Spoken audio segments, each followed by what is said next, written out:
जी कुछ दिनों पहले आपने सत्संग में विविध प्रकार के नरकों और वहां मिलने वाले भयंकर दंडों का वर्णन किया। महाराज जी, प्रश्न ये है कि इसी जीवन काल में कहीं ना कहीं अपराध तो बन ही रहे हैं। महाराज जी, अब कैसे इसका प्रायश्चित हो? हम क्या करें कि हमें कभी भी नरक ना जाना पड़े? वो भागवत जी ला जरा उसमें से, क्योंकि प्रमाणित ठीक बात। विश्वास ज्यादा होता है। श्रीमद् भागवत में ही नरकों का वर्णन हुआ, तो उसी में दवा भी लिखी हुई है, उसको कैसे हम दूर करें। जिस समय अजामिल नाम के एक परम धर्मात्मा पुरुष ने एक दृश्य देखा कि एक वैश्या से शराब पिए हुए गलत संग कर रहा है, बस एक दृश्य ने उसकी वृत्ति बदल दी और वो वैश्यागामी हो गए। सारी संपत्ति अपनी वैश्या को दे दी, यहां तक कि माता पिता धर्म को छोड़ करके पूर्ण वैश्या का ही संग करने लगे। परिणामता कोई भी धर्म न रह गया। भागवत प्रमाण है, वो बहुत धर्मात्मा आदमी थे, इसीलिए साधक को सावधान रहना चाहिए कि कभी भी कोई भी दृश्य तुम्हें भ्रष्ट कर सकता है यदि सावधान न रहे। उनकी ऐसी दुर्दशा हो गई कि भगवत नाम लेना तो बात जाने दो, ब्राह्मण कुल में जन्म हुआ था, शराब पीने लगे और शिकार खेलने लगे, मृग और भी पशु पक्षियों को मार करके खाना, ऐसा सब। पर यदि कोई पहले धर्म से चलता है तो भगवान कृपा करते हैं और उसे अवसर देते हैं। तो संतों की एक मंडली गई तो गांव के लोग ने उपहास में कह दिया कि वो गांव से पूछा, गांव के लोगों से, कि कोई पवित्र ब्राह्मण हो तो उसके यहाँ रुक जाए, या कोई ऐसा धर्मात्मा, वहाँ बहुत बड़ा धर्मात्मा पवित्र जामिल है, ऐसा विनोद में उपहास करने के लिए संत मंडली को भेजा। जब वहाँ गए, पूछा जामिल जी हैं क्या? बोले हाँ आते होंगे। तो देखा एक दो हिरन मारे हुए और एक मलिन वेश, देखने से ही लग रहा था कि ये पापी आदमी है, कहीं किंचन मात्र मुख में प्रसन्नता नहीं, तेज नहीं, आनंद नहीं। देखा तो उन्होंने कहा कि भैया हमें तो लोगों ने बताया कि आप पवित्र ब्राह्मण और धर्मात्मा, तो रो पड़ा। संत दर्शन से पातक नष्ट होते। उसने कहा महाराज क्या बताऊं, बहुत नीच आचरण करके आज मैं महान पापी हो चुका हूं। मैं शराब पीता हूं, जुआ खेलता हूं, हिंसा करता हूं, चोरी कर, जितने पाप है सब मैं करता हूं। क्या मेरा निस्तार हो सकता है?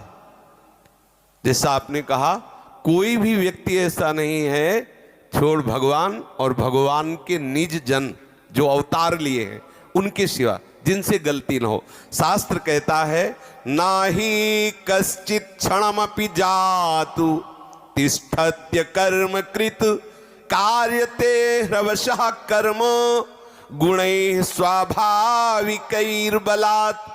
कोई एक क्षण भी बिना कर्म किए नहीं रह सकता, कोई भी। प्रत्येक क्षण कोई भी शरीरधारी कोई न कोई कर्म करता है, चाहे शुभ कर्म हो या अशुभ कर्म हो, प्रकृति उससे बलात् कर्म करवा लेती है।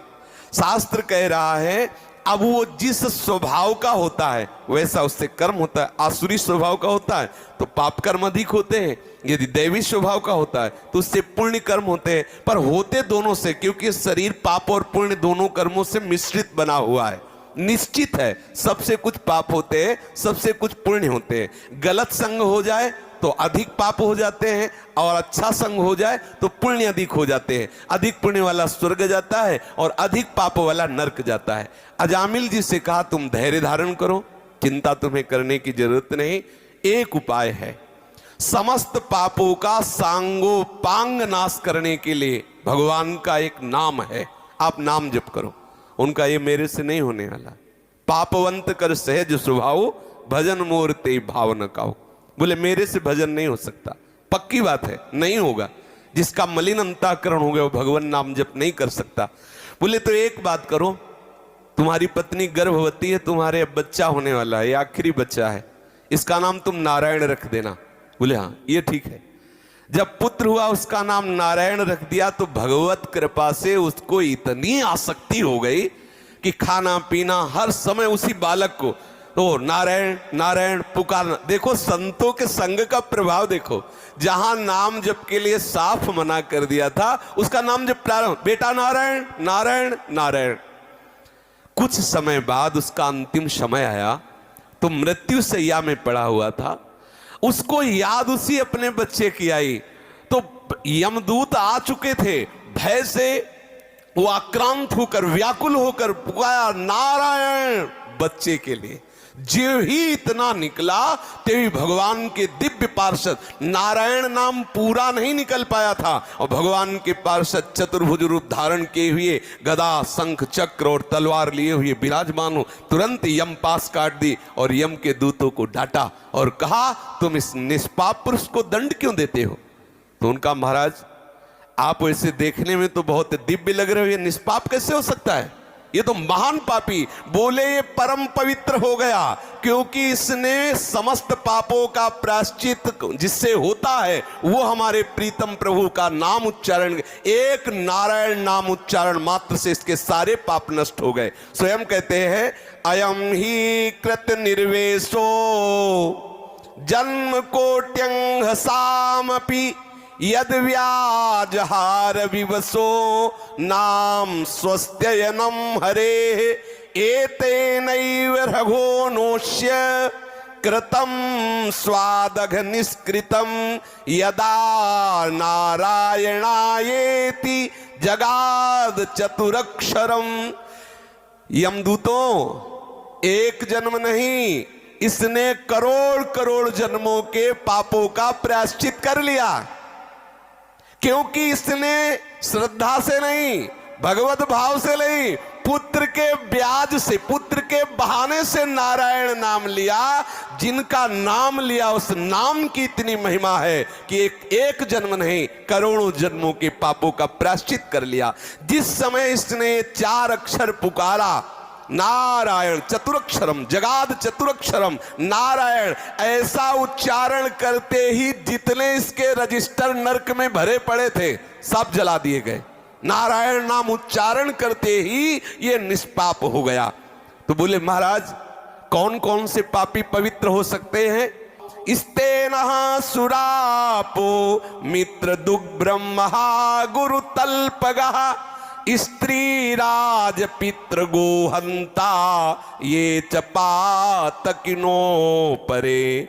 जो चोरी करता है, शराब पीता है, मित्र से द्रोह करता है, जो ब्रह्मघाती है, जो गुरु पत्नी गामी है, जो ऐसे नीच पुरुषों का संग करने वाला है, जो स्त्री की हत्या करने वाला है, राजा की हत्या करने वाला है, पिता की हत्या करने वाला है, गाय की हत्या करने वाला है, और भी जो बड़े से बड़ा पापी हो, सभी पापियों के पाप का नाश करने के लिए एकमात्र भगवान नाम है। जो हरि नाम का उच्चारण कर देते हैं, कृष्ण नाम का उच्चारण करते हैं, राम नाम का उच्चारण करते हैं, नारायण नाम का उच्चारण करते हैं, उसी क्षण वो समस्त पापों से मुक्त हो जाते हैं। सर्वेषामप्यघवता मिदमेव सुनिष्कृतम नाम व्याहरणम विष्णुर यतस्तद्विषया मतिः। समस्त पापों का प्रायश्चित एकमात्र भगवान नाम है। वो किसी भी बहाने से सही भगवान नाम उच्चारण कर ले परम पवित्र हो जाएगा, उसे गंगा नहाने की जरूरत नहीं।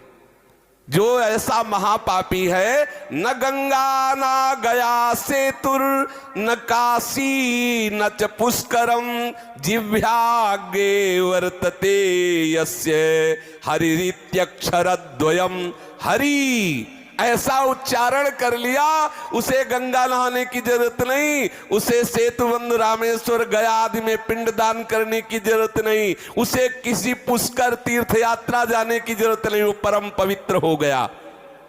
ऋग्वेदोऽथ यजुर्वेदः सामवेदो अथर्वणः अधीतास्तेन येनोक्तम हरिरित्यक्षरद्वयम्। जिसने पुकारा हरि, उसको वेद पढ़ने की जरूरत नहीं, ऋग्वेद सामवेद अथर्ववेद सब वेदों के पाठ का उसे फल मिल गया। और बोले प्राण प्रयाण पाथेयम संसार व्याधि भेषजम दुख क्लेश परित्राणम हरिरित्यक्षरद्वयम। जिसने हरि ऐसा उच्चारण कर लिया तो प्राण छोड़कर जो यात्रा होनी उसके लिए उसने पूर्ण व्यवस्था तैयार कर ली। अर्थात शरीर छोड़कर जो जाना है अब वो सीधे भगवत धाम जाएगा, उसे यमराज के दूत देख नहीं सकते। उसने सर्व पापों का प्रायश्चित कर लिया, ना उसे वेद पढ़ने की जरूरत, ना गंगा गया काशी जाने की जरूरत, ना कोई यज्ञ करने की जरूरत। जिसने हरि हरि हरि, नारायण नारायण नारायण, राम राम राम, कृष्ण कृष्ण कृष्ण ऐसा नाम उच्चारण कर लिया। भगवान के परम प्रेमी श्री धर्मराज जी महाराज भगवत भक्तों के लिए धर्मराज है और दुष्टों के लिए वही यमराज है। उन्होंने कहा है कि चाहे किसी भी बहाने से, किसी भी कामना से, किसी भी भाव से यदि कोई मेरे स्वामी श्री हरि का उच्चारण कर रहा हो तो अपने दूतों से का देखना भी नहीं उनकी तरफ। यदि गले में तुलसी की कंठी है, जिह्वा में नाम उच्चारण कर लिया तो लाने की बात जाने दो, वो कैसे भी हो देखना भी नहीं। बोले जिह्वान वक्ति भगवत गुण नाम ध्येयम, चेतश्च न स्मरत्य चरणारविंदम, कृष्णाय नो नमति यच्छिर एकदापि, तानानयध्वमस्तो कृत विष्णु कृत्यान। ऐसे लोगों को मेरे समीप लाना जिन्होंने जीवन में एक बार भी नहीं बोला कृष्ण। अगर एक बार बोला है तो झंझट फंस जाएगी। पीछे एक बार चरित्र सुनाया था कि संत के कहने से 2 बार राम राम कहने से यमराज जी को बड़ी समस्या में फंसना पड़ा था। जीवन में यदि एक बार कृष्ण बोला है तो उसे मेरे यहां मत लाना। यमराज जी कह रहे जिसने जीवन में एक बार भी भगवान नाम उच्चारण नहीं किया, जिसने अपने चित्त से कभी भगवान का चिंतन नहीं किया, जिसने एक बार भी प्रभु को प्रणाम नहीं किया, जो भगवत लीला कथा कभी नहीं सुने, ऐसे पापियों को मेरे यहाँ लाना। लेकिन जो भगवान नाम उच्चारण कर लिया, गले में तुलसी की कंठी बांधे हुए है, भगवत चरण आश्रित है, उनकी तरफ देखना भी नहीं। यमराज कह रहे कि दूतो तुमसे अपराध बन गया। अजामिल ने नारायण नाम उच्चारण किया और तुम वहां उपस्थित थे और भगवान के दूतों से प्रश्न उत्तर किया, इसलिए मैं अपने दोस्तों की क्षमा प्रार्थी होकर के भगवान से प्रार्थना करता हूं।